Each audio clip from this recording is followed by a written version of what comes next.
Hey, what's up, everybody? Today, I'm going to tackle the question of how do I balance my work and home or personal life? That's a really good question because I think that's something that a lot of freelance artists or freelance people in general have a hard time doing, especially in the beginning of their careers, which is not working.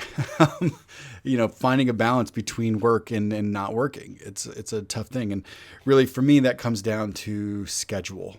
I've been a professional cartoonist, writing and drawing comics for 20 years now. Over those years, I've definitely learned a lot about how to get the most out of my day and, for me, produce the best work it's basically a work smarter, not harder situation, I think.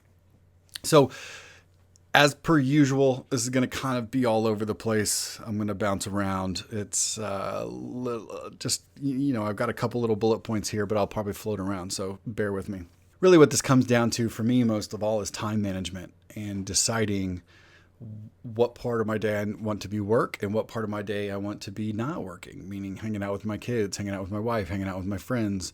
Years ago, I've worked and I never stopped working. We would start in the morning and we'd kind of like stop and go to the record store and then come back and work some more and then hang out and then eat and watch a movie and then work some more. Sometimes you find yourself inking at midnight, inking at 2 a.m, because you realize, oh my gosh, there's been too many days. There was nothing kind of focused. There was no focus to my time. Somewhere around, I want to say 2007, when I was working on New X-Men, I finally decided to try and stop working. My wife, Casey, worked downtown Chicago at an architectural firm, and she would get home from, she had very regular hours, 9 to 5. By the time she got on the train and got home, it'd be somewhere in the 6:30 zone.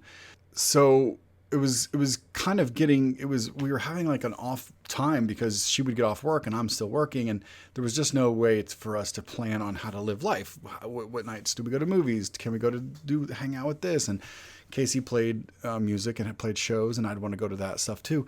So I decided to start trying to quit working when she got home from work, and just kind of said, okay, that's my work day.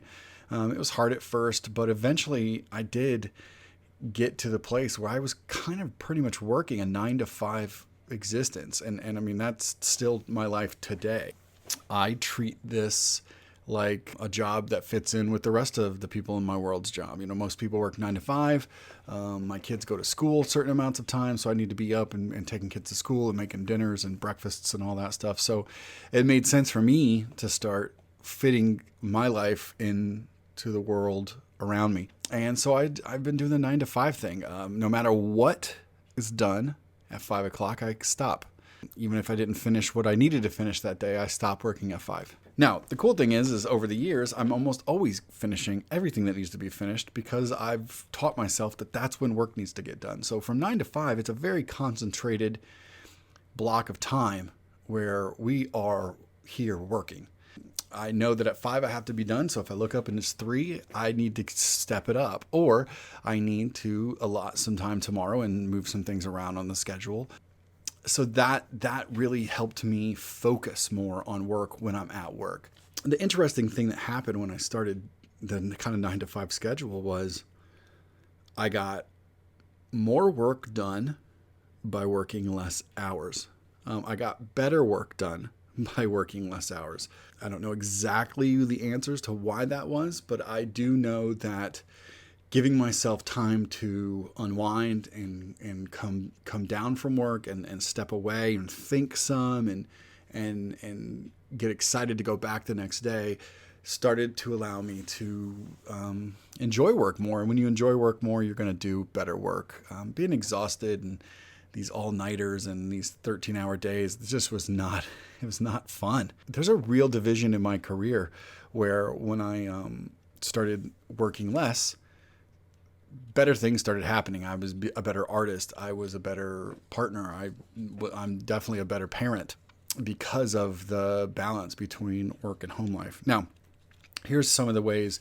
Let's talk about some of the things that you can do if you decide to get that work block and do a set work hours and kind of repeat that. What happens is, you're creating muscle memory, you're creating a routine, your brain's going to start to sink into that routine, and you're going to know what days you're doing what, and things are just going to start to automate a little bit, which is good because you can then take a lot of that energy that you have usually about getting work done and just focus on making cool stuff. So what I would say for me, it works is getting to work. I have the routine of starting the day with my daily sketch. If everything's working correctly, I take that first hour, do a daily sketch.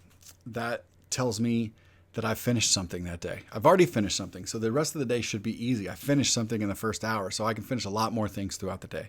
I would suggest turning your phones off. Get off Instagram, get off TikTok, get off Facebook. Just turn all that stuff off. It'll be there for you when you get off work. The less distracted you are through the day, the more focused you're going to be on work, and you can stay in the momentum. Momentum. Let's talk about momentum.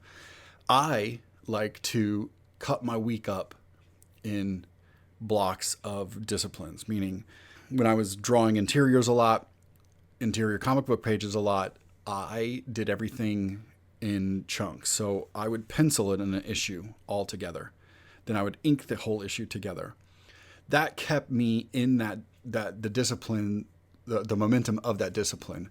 And by that, I mean, if I pencil 2 or 3 or 4 pages in one day, my pencils are very rough and loose, but it's basically like a detailed layout before I go to inks. But if I'm in that mode, my head's there, my brain's there. My hand and arm and brain are all moving in the same motions to create these shapes and stay in that place. So I like to keep my brain in that momentum, and I find myself going faster as I go along because I'm not breaking to ink. I'm not breaking to do a cover. I'm not breaking to write something.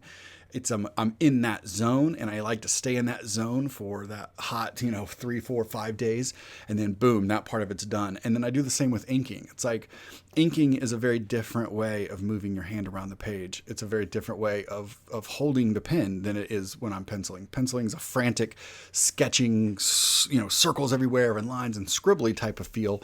And I like to stay in that for a week, and then inking where it's a lot more precise, and I've got to, it's a little bit stiff and it's a little bit more, controlled and rigid. I want to keep my body in that mode for the time, because once I get used to it after a day or two, then it becomes a lot easier and I'm moving faster.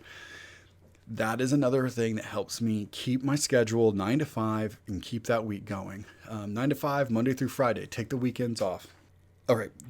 Another thing that is a really, really big thing of time management is something that I want to say my buddy Jake Parker said. It's his saying, and if he got it from somebody else, I apologize, but I've heard it from Jake. And it's the concept of finished, not perfect. Finished, not perfect is such a great motto to live by, because guess what? Nothing's perfect. Perfection doesn't exist, especially when it comes time for drawing. I'm the best artist that I can be today. I will probably be better tomorrow. Hopefully. I'll hopefully be better the day after that. But today I'm the best version of myself today, which means when I get better tomorrow, I'm going to find flaws in today's work. That's okay. That just means I have to let go of any of this stuff ever being perfect. It's not about being perfect. It's about being finished. I create comic books for a living. Comic books ship monthly. They ship on a schedule. They're printed. They're periodicals, which means I have to work on a schedule. I've got to be okay when it comes Friday and I need 20 pages turned in. I've got to be okay with the 20 pages that I finished. Are they the best? No, they're never going to be the best. They're the best that I can do right now, and I'll do better tomorrow. I've got hundreds, if not thousands of pages to get better and better and better. And I've embraced the fact that I'm going to do the best job that I can today, and I'll try to do a better job tomorrow and a better job the day after that. Finished, not perfect. That helps keep you in the mind frame that it's okay when 5 o'clock comes around. Quit. Turn your brain off. Go have a glass of wine, have a beer, watch a movie with your person. Do something that's not involved work. Again, Jake Parker has a lot of things that I've learned from over the years, and we all have a gas tank, creative gas tank, and we have, just like a car, when we spend that fuel, during the day, we will run out of gas. You have to be able to turn the car off, go back and refill the tank. And that means refill the tank with life. Play games with your family, play games with your friends. Right now we're in a pandemic. Get some Zoom hangouts with your pals across the world. Play chess with your wife. Do any number of things that refuels that sense of creativity, that sense of inspiration that doesn't have to do with you sitting down at the drawing table or at the keyboard or whatever it is that you do. Refill your tank so when you go back the next morning, you've got a car full of gas and you are ready to push that gas pedal again and go full force through the day. It's healthy. You will produce better work, and you will have a nice balance between work and home life. So those are some of the things that I think really, really help me create that balance. Another thing is knowing what I'm capable of. When I first started off, I did not know the word no. I said yes to everything because I thought maybe there'd not be any other jobs. What that did was create chaos in my world. So many deadlines from different companies that are not working together. One company doesn't really care what your deadlines for another company is because they just want what they want. You have to know what you're capable of. You have to have an accurate understanding of what your time blocks are and be able to take jobs and turn jobs down accordingly. I think I'll probably do another video that's way more about that, but I wanted to throw it in here because I do think that it's important in managing your time, knowing how much work you can take on at any given time. But yeah, I might do a deeper dive into that in a whole another conversation. So those are just some of the things for me. Most importantly for me, routine work week. Routine work times. For me, it works Monday through Friday, 9 to 5, weekends off, holidays off. There you go. That's it. Like that is basically my number one thing that helps me separate everything and keep a really good balance between what is work and what is personal and letting those two work in harmony together. So hope some of this helped. Like I said, I might take some of these things and dissect them and do like longer videos on or longer talks on those. But I think this is a good start on helping you get to a place where you can enjoy your work really hard for a set amount of hours, and then turn it off and go have some fun and rinse and repeat, right? So thanks for listening. Subscribe, hit the bell to get notifications when I have new videos. And I will see you guys next time. Later.